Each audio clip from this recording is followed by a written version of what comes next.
Di sebuah desa terpencil di Bali, jauh dari hiruk-pikuk kota, ada sebuah rumah tua yang terkenal dengan sebutan rumah hantu pohon beringin. Rumah ini berdiri angkuh di bawah naungan pohon beringin besar yang usianya sudah ratusan tahun. Pohon itu tumbuh dengan akar-akar yang menjuntai dan cabang-cabang yang menjulur lebar, seolah-olah menjaga rumah dari dunia luar. Konon, siapapun yang berani mendekati rumah itu setelah matahari terbenam akan mendengar bisikan halus yang memanggil-manggil dari dalam kegelapan. Cerita ini bermula dari seorang YouTuber bernama Raka. Raka adalah seorang pemburu konten horor yang selalu mencari tempat angker untuk dijadikan bahan vlog. Setiap kali mendengar tentang tempat berhantu, rasa penasaran dan adrenalin dalam dirinya langsung melonjak. Kali ini, cerita tentang rumah hantu pohon beringin sampai ke telinga Raka melalui seorang teman yang tinggal di Bali. Tanpa berpikir panjang, Raka memutuskan untuk mengunjungi dan menghabiskan malam di sana. Setelah melakukan sedikit riset dan membaca beberapa cerita seram tentang tempat tersebut, Raka mempersiapkan segala perlengkapannya. Dia membawa kamera, lampu senter, serta beberapa alat lain yang biasa ia gunakan untuk berburu hantu. Saat senja tiba, Raka tiba di desa yang jauh dari keramaian itu. Jalanan sepi, hanya ada beberapa rumah penduduk yang tersebar di antara hamparan sawah hijau dan pohon-pohon kelapa. Raka berhenti di depan rumah hantu pohon beringin. Rumah itu terlihat sangat tua, dengan cat yang sudah mengelupas dan jendela-jendela yang tertutup rapat. Pohon beringin besar berdiri kokoh di halaman depan, memberikan kesan angker yang mencekam. Raka merasakan angin sepoi-sepoi yang membawa aroma lembab dari dedaunan dan tanah. Sambil mengeluarkan kameranya, dia mulai merekam. Halo, teman-teman, ini Raka di Horror Corner Indonesia. Malam ini, kita akan uji nyali di rumah hantu pohon beringin. Katanya, di sini sering terdengar suara misterius dan penampakan hantu wanita tua. Stay tune, ya, katanya dengan semangat, berusaha menyembunyikan rasa takut yang sebenarnya mulai merayap. Sambil melangkah masuk ke dalam rumah, Raka mengarahkan kamera ke setiap sudut. Di dalam rumah, suasananya sangat sunyi, hanya terdengar suara langkah kaki Raka yang bergema di antara dinding-dinding tua. Lantainya berderit setiap kali dia melangkah, memberikan kesan bahwa rumah itu sudah lama tidak dihuni. Ketika malam semakin larut, suasana menjadi semakin mencekam. Angin malam berhembus lembut, membawa suara dedaunan yang bergesekan dan gemerisik yang membuat bulu kuduk merinding. Raka mulai mendengar suara aneh dari dalam rumah. Bisikan itu terdengar seperti nyanyian lirih, menggoda Raka untuk mendekat ke pohon beringin yang berdiri tegak di halaman rumah. Raka keluar dari rumah, mengikuti suara itu dengan kamera yang masih merekam. Hatinya berdebar keras, tapi rasa penasaran mengalahkan rasa takutnya. Dia melangkah mendekati pohon beringin, dan tiba-tiba angin kencang berhembus. Daun-daun pohon beringin berguguran seperti hujan, menutupi sebagian besar tanah di sekitarnya. Raka menoleh ke atas dan melihat sosok wanita tua dengan rambut panjang tergerai. Matanya kosong tanpa cahaya, tampak menatap lurus ke arahnya. Wanita itu mengulurkan tangan dan berkata dengan suara yang menghantui, "Akhirnya, kamu datang juga."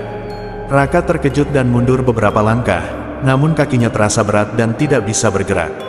Kameranya jatuh ke tanah, masih merekam. Terdengar suara tawa wanita itu yang semakin keras, memecah kesunyian malam. Tiba-tiba, semuanya menjadi gelap. Raka merasakan dingin yang menusuk tulang sebelum segalanya hilang dalam kegelapan. Besok paginya, penduduk desa menemukan kamera Raka di dekat pohon beringin. Mereka terkejut melihat rekaman terakhir yang menunjukkan wajah wanita tua itu muncul di depan lensa sebelum layar menjadi hitam. Namun, Raka sendiri tidak pernah ditemukan lagi. Desas-desus tentang hilangnya Raka semakin memperkuat legenda rumah hantu pohon beringin, dan penduduk desa semakin enggan mendekati rumah itu, terutama setelah matahari terbenam. Berita tentang hilangnya Raka menyebar cepat, menarik perhatian media dan komunitas paranormal. Beberapa tim investigasi paranormal datang ke desa itu, mencoba mencari jejak Raka dan memecahkan misteri rumah tersebut. Mereka membawa berbagai peralatan canggih, mulai dari kamera inframerah hingga alat pendeteksi elektromagnetik. Namun, meski dengan teknologi yang mereka bawa, tidak ada yang bisa memberikan jawaban pasti tentang apa yang terjadi pada Raka. Suatu malam, sekelompok paranormal yang dipimpin oleh seorang pria bernama Ardi memutuskan untuk melakukan investigasi di rumah hantu pohon beringin. Mereka memasang kamera di setiap sudut rumah dan di sekitar pohon beringin. Dengan peralatan mereka yang siap, mereka mulai malam mereka dengan ritual pemanggilan roh. Ardi mulai membaca mantra dan mencoba berkomunikasi dengan entitas yang ada di rumah itu. Setelah beberapa saat, suhu di sekitar mereka tiba-tiba turun drastis. Kamera mereka menangkap bayangan-bayangan aneh yang bergerak di sekitar ruangan. Salah satu anggota tim, Lisa, merasakan ada yang menarik rambutnya. Dia berteriak, dan semua orang segera berlari menuju sumber suara. Mereka melihat sosok wanita tua yang sama seperti dalam rekaman Raka. Wanita itu berdiri di tengah ruangan, menatap mereka dengan tatapan kosong. Ardi mencoba mendekati wanita itu sambil berbicara dengan tenang, mencoba untuk menenangkan situasi. Namun, wanita itu hanya tertawa pelan dan menghilang begitu saja di depan mata mereka. Tim paranormal itu merasa ketakutan dan memutuskan untuk meninggalkan rumah tersebut. Mereka membawa hasil rekaman mereka kembali ke markas untuk dianalisis. Setelah menonton rekaman tersebut berulang kali, mereka menemukan beberapa hal yang aneh. Di salah satu rekaman, terlihat bayangan yang bergerak cepat melewati kamera, seolah-olah ada seseorang yang berlari. Mereka juga mendengar bisikan-bisikan halus yang tidak bisa dijelaskan asalnya. Ardi kemudian menghubungi seorang dukun terkenal di Bali untuk membantu menyelidiki kasus ini. Dukun itu, bernama Pak Made, sudah sering menangani kasus-kasus mistis di berbagai tempat di Indonesia. Pak Made datang ke desa itu dengan membawa berbagai peralatan ritual dan jimat pelindung. Setelah mendengarkan cerita dari Ardi dan timnya, Pak Made melakukan meditasi dan mencoba berkomunikasi dengan roh yang ada di rumah tersebut. Dia menemukan bahwa wanita tua itu adalah roh penjaga pohon beringin yang sudah ada di sana selama ratusan tahun. Dia merasa terganggu dengan kehadiran orang-orang yang datang dan mencoba mengungkap misteri yang dia jaga.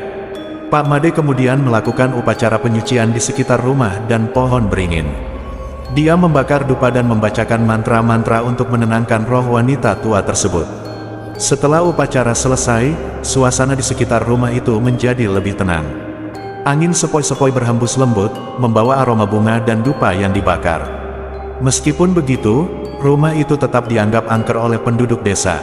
Mereka percaya bahwa roh wanita tua itu masih ada di sana, menjaga pohon beringin yang dianggap keramat.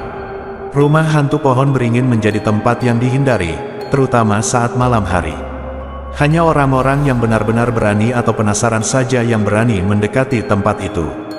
Kisah hilangnya Raka dan pengalaman tim paranormal menjadi legenda baru di desa tersebut. Anak-anak sering mendengarkan cerita itu dari orang tua mereka, menambah rasa takut dan penasaran. Rumah dan pohon beringin itu tetap berdiri kokoh, menyimpan misteri yang tidak pernah terpecahkan. Desas-desus tentang suara bisikan dan penampakan wanita tua terus beredar, membuat rumah hantu pohon beringin semakin terkenal sebagai salah satu tempat paling angker di Bali. Banyak orang dari luar desa yang tertarik untuk datang dan merasakan sendiri suasana angker di tempat itu. Beberapa vlogger dan pemburu hantu dari berbagai penjuru datang dan mencoba mengabadikan momen-momen menyeramkan. Namun, tak sedikit pula yang mengalami kejadian-kejadian aneh dan memilih untuk meninggalkan tempat itu dengan cepat. Desa tersebut, meskipun terpencil, menjadi lebih dikenal karena kisah-kisah seram yang beredar tentang rumah hantu pohon beringin. Wisatawan yang datang ke Bali untuk menikmati keindahan alamnya juga sering menyempatkan diri untuk mengunjungi desa itu, meskipun hanya sekedar melihat dari jauh. Rumah hantu pohon beringin terus menjadi sumber cerita dan misteri yang menarik. Meskipun Pak Made sudah melakukan upacara penyucian, penduduk desa